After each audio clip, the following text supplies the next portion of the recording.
legal.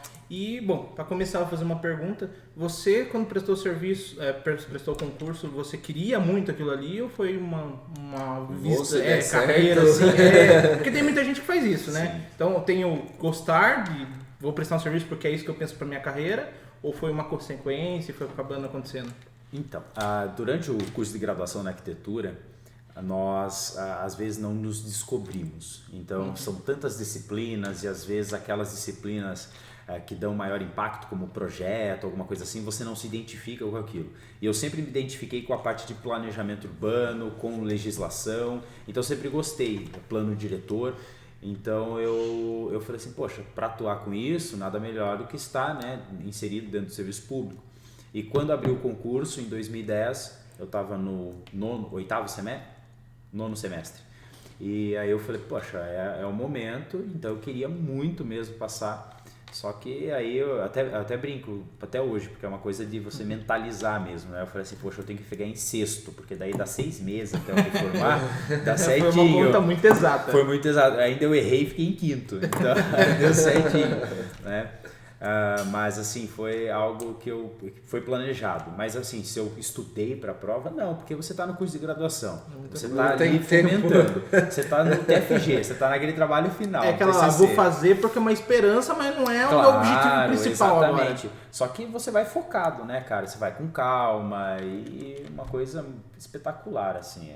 Foi algo muito do que eu gostava, caiu. Plano diretor, estatuto da cidade, então foi... E dá pra contar nos dedos o que aconteceu com você aconteceu com outras pessoas, né? Você tá no ano de formação, passar em um concurso não é sempre que acontece, né? Não, imagine, ainda mais nos tempos atuais, os últimos concursos, por exemplo, eu concorri com 98 candidatos.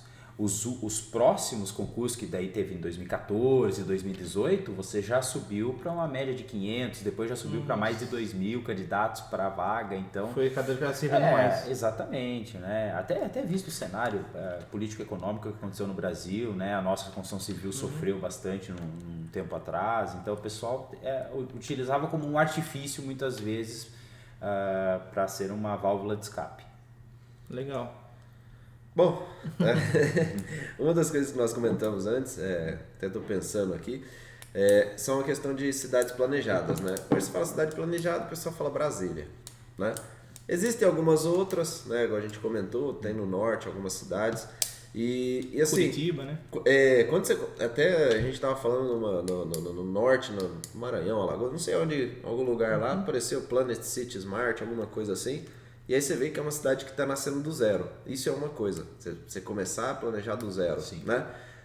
E aí você tem o planejamento das cidades, que é quando você já tem uma cidade igual Sorocaba, né? Que foi acontecendo que foi acontecendo e tudo mais, né? ela cresceu de uma vez, o desenvolvimento ali, o planejamento não conseguiu acompanhar a evolução do crescimento da cidade e tá como tá, né? Eu queria pelo menos entender um pouco como é que a gente pode adaptar uma cidade, vamos dizer, para ela se tornar uma cidade planejada, vamos dizer, ou pelo menos ajustada, legal, né? Legal. Uma coisa que eu vejo, que eu sinto essa dificuldade, eu falo assim, a gente pensa em acessibilidade, né? A gente fala, uma rampa tem que ter uma inclinação X ou Y, para o cadeirante poder andar sozinho, subir e tal. E aí a gente vê que, assim, na realidade não é bem assim. Eu penso muito porque em Minas, né, onde a gente vê, a cidade não é plana. Né? Então, assim, você pega uma rua aí, o pessoal começa a fazer aqueles degrauzinhos calçados, assim, você vê a gente invadindo o pessoal no bairro nosso lá, invade, eles compram um carro maior do que a garagem que foi planejada ali, aí faz uma serralheria comendo um pedaço da calçada. Isso quando não faz sacada pra rua, né? Então assim, são algumas coisas. E assim, quando você fala em demolir ou refazer e gerar custo para a pessoa gera aquele desconforto, aí você tem questão de perda de votos. Sim. Então, assim, como é que você pode planejar uma cidade igual nós estamos aqui, depois de pronto, né? Já existente? O que pode ser feito? Vamos... A gente já começou com uma bomba. já pega... digamos assim que é algo que muita gente não quer trabalhar, né? Não se interessa muito por planejamento urbano, porque a gente está tratando de um assunto que envolve variáveis inúmeras, né? Não, assim, incontáveis realmente, porque você trabalha tanto com a parte social, com a parte ambiental, infraestrutura, recursos, adensamento e por aí vai. Então, pensar numa cidade hoje já existente, uma cidade que você já tem um perfil montado, né? Lógico, cada cidade vai ter sua característica, a gente não dá para generalizar, por isso que a gente faz bastante diagnóstico, a gente analisa aquele contexto, vê a questão cultural, a questão histórica, o uso da sociedade, a relação do uso, a apropriação que as pessoas têm na questão dos equipamentos e tudo mais. Mas um princípio básico para a gente discutir alguns pontos que você acabou levantando. Bom, essa parte de planejamento da questão do lote, da parte construtiva, eu entendo que nada mais é do que uma atuação de fiscalização, uma atuação realmente de que você vai gerar uma mudança cultural na população. Não é da noite para o dia, mas você precisa incentivar com que as pessoas elas entendam que a ilegalidade ela é um problema, e a partir do momento que ela joga o carro para a calçada, né, faz um movimento no seu portão, a partir do momento que ela joga água de chuva lá na calçada, faz a sacada por cima sem autorização, faz um puxadinho, faz uma obra irregular, ela está contribuindo para uma série de fatores que vão prejudicar a cidade, seja ampliando os problemas de enchente, às vezes a gente não sabe disso, por causa de permeabilidade do solo, a relação de calçada, quando você faz uma rampa na calçada, a gente tem que pensar assim, uma rampa, você faz um degrau na calçada para não rampar no terreno e perder terreno, você rampa a calçada, e aí você fica com degraus entre os vizinhos. Uma hora você vai ficar idoso, você pode ter um parente, um familiar que às vezes vai ter uma mobilidade reduzida.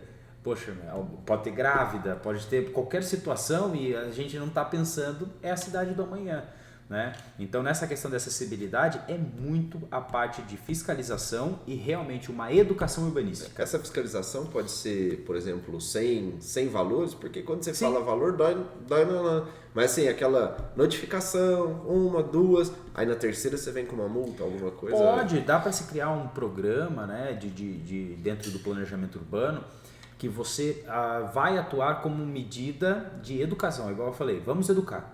Seria a comunicação inicialmente. Perfeito, vamos explicar para a população por que não deve construir irregular, porque ela está gerando efeito colateral lá no rio, no córrego, para ela mesmo, no futuro, porque você não pensa nessa questão dessas variáveis que envolvem a cidade, né? Por exemplo, na Zona Norte a gente vê ali que um avança o portão, o outro, o vizinho, já começa a pensar em avançar o portão. Problema. Quantas vezes a gente não pega clientes e fala assim, mas o meu vizinho fez.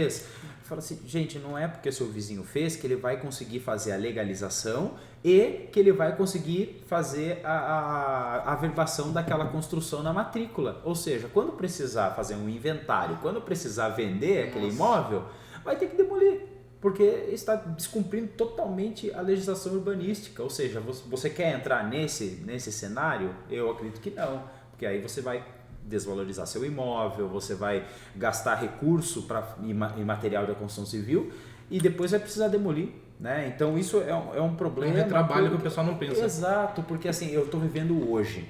Só que aquela casa, aquele comércio, aquela indústria vai passar algum momento para alguém. E se a gente for nos trâmites legais, você vai precisar fazer a transmissão. E a transmissão só se faz se você tiver averbado, se tiver tudo certinho. E para averbar tem que legalizar na prefeitura. Então aquele puxadinho, aquela permeabilidade que você não deixou e tudo mais, às vezes você vai ter que quebrar piso para você deixar um jardim. É um exemplo muito concreto. Eu tô hoje na prefeitura com uma legalização que, assim, eles deixaram de fazer o inventário por 10 anos, eu creio, assim. Mais ou menos isso, eu não tenho certeza a data.